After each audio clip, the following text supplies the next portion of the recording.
Perhatikan baik-baik. Matius 4 ayat 3. Matius pasal 4 ayat 3.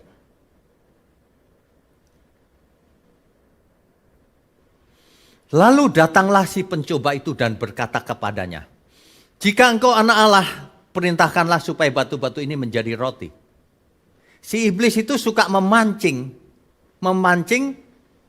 pembicaraan. Dahulu Hawa dipancing, kamu nggak boleh makan seluruh buah di Eden itu, bukan? Gitu. Hawa terpancing, enggak, yang nggak boleh cuma buah pengetahuan baik dan jahat. Terpancing Hawa. Untuk apa ngobrol dengan iblis? Tuhan Yesus dipancing, tetapi Tuhan melayaninya dengan kebenaran. Dijawab oleh Tuhan Yesus di ayat keempat. Tetapi Yesus menjawab, ada tertulis, manusia hidup bukan dari roti saja, tetapi dari setiap firman yang keluar dari mulut Allah.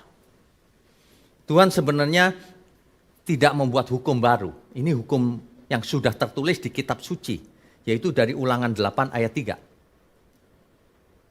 Manusia itu hidup bukan dari makanan saja. Sebab manusia terdiri dari tubuh, jiwa, dan roh. Jiwa dan rohnya butuh makanan.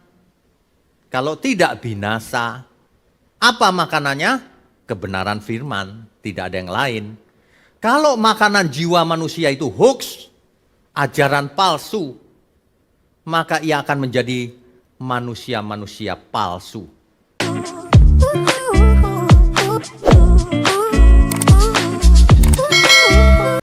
Manusia jatuh ke dalam dosa, binasa. Jangan anggap enteng hoax, Bapak Ibu. Mengapa Adam dan Hawa lebih memilih hoax dibandingkan truth? Mengapa lebih memilih mendengar si ular itu dibanding mendengar Tuhan? Mengapa? Ada dua jawabannya. Yang pertama, karena mereka lebih percaya pada perkataan si ular dibanding perkataan Tuhan.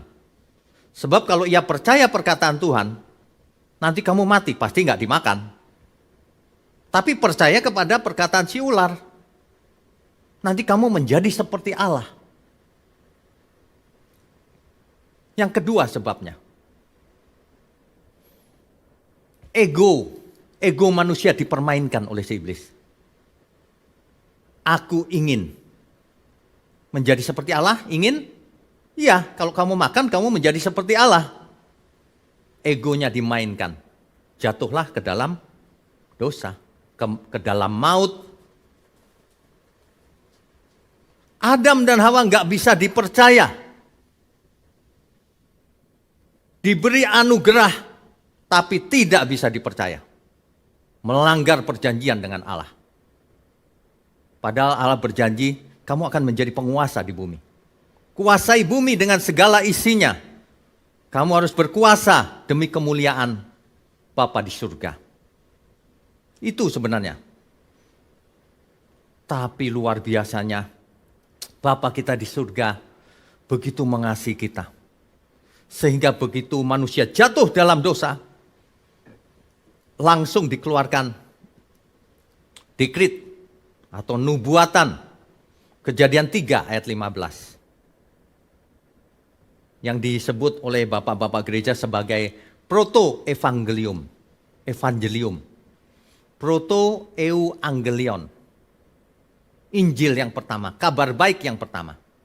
Bahwa manusia tidak akan binasa. Nanti keturunan perempuan itu akan meremukkan kepala si iblis.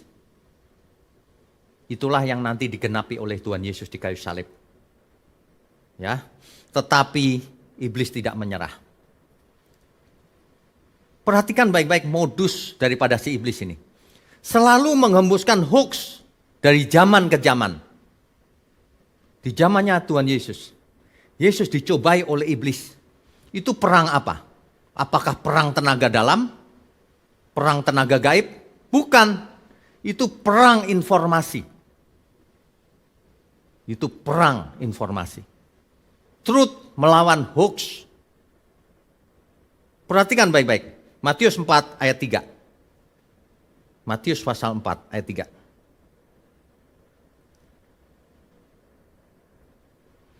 Lalu datanglah si pencoba itu dan berkata kepadanya, "Jika engkau anak Allah, perintahkanlah supaya batu-batu ini menjadi roti."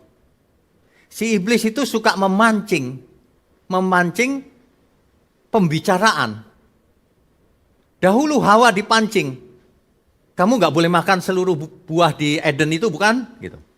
Hawa terpancing, "Enggak, yang nggak boleh cuma buah pengetahuan baik dan jahat." Terpancing Hawa. Untuk apa ngobrol dengan iblis? Tuhan Yesus dipancing, tetapi Tuhan melayaninya dengan kebenaran. Dijawab oleh Tuhan Yesus di ayat keempat. Tetapi Yesus menjawab, "Ada tertulis, manusia hidup bukan dari roti saja, tetapi dari setiap firman yang keluar dari mulut Allah." Tuhan sebenarnya tidak membuat hukum baru. Ini hukum yang sudah tertulis di kitab suci, yaitu dari Ulangan 8 ayat 3. Manusia itu hidup bukan dari makanan saja. Sebab manusia terdiri dari tubuh, jiwa, dan roh. Jiwa dan rohnya butuh makanan. Kalau tidak binasa. Apa makanannya? Kebenaran firman, tidak ada yang lain.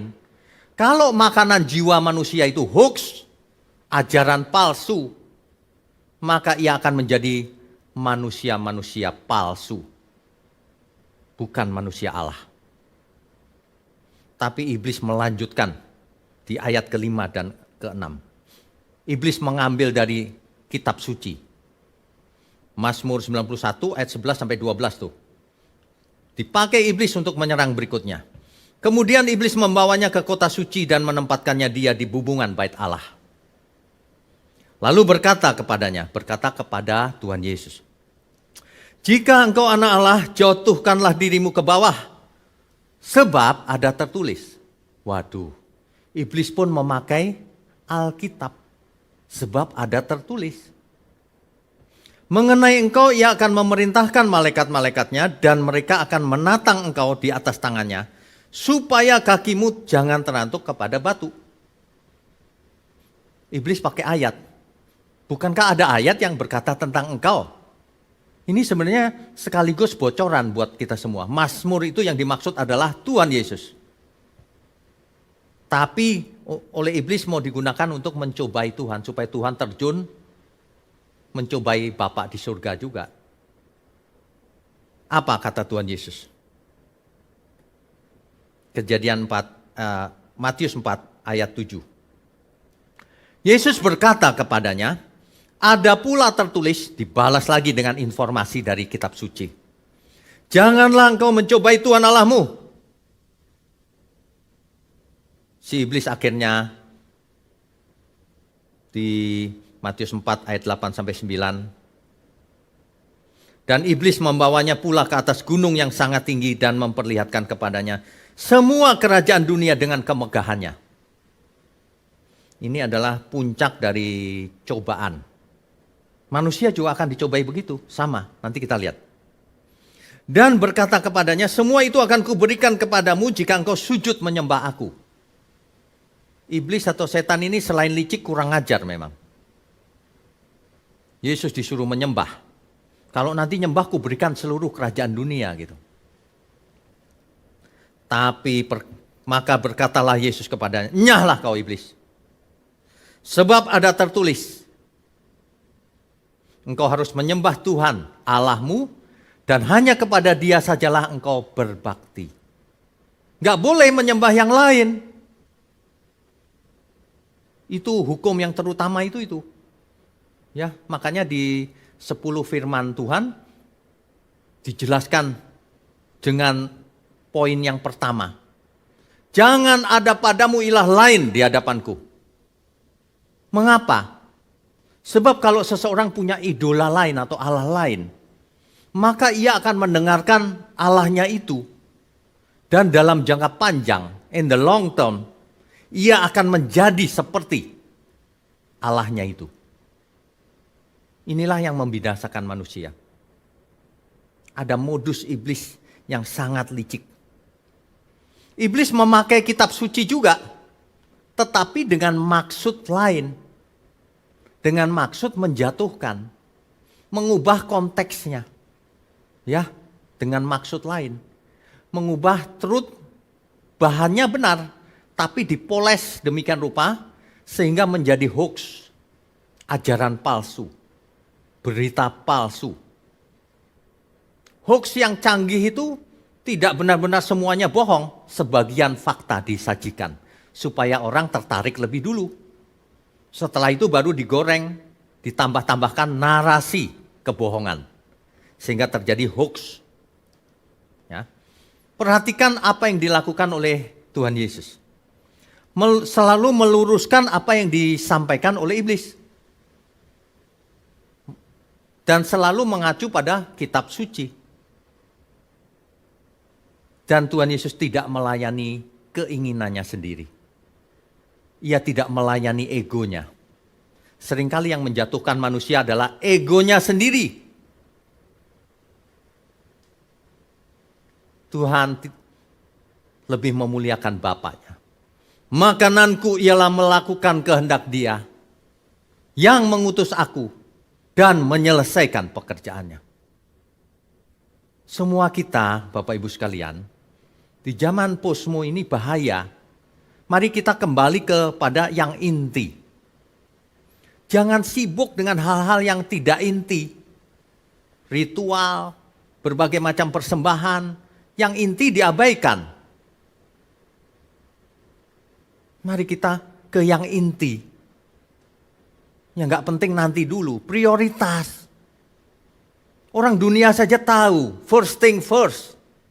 Utamakan yang utama. Banyak orang meleset, mengutamakan yang tidak utama, saya perhatikan. Sehingga tidak bisa menjadi seperti Yesus. Meskipun Kristen. Hari ini banyak sekali beredar hoax di sosial media. Banyak sekali. Yang mengatakan bahwa Alkitab itu palsu. Yang mengatakan bahwa vaksin itu adalah alat antikris. Mengandung chip, nanti kalau kita divaksin, kita bisa di remote control oleh si antikris. Pemerintahan global, new order baru, dan sebagainya. Konspirasi dunia, hoax merajalela. Dan banyak manusia termakan oleh hoax itu. Ada yang tidak mau divaksin dan sebagainya. Orang yang makanannya hoax, dia binasa. Celaka dia.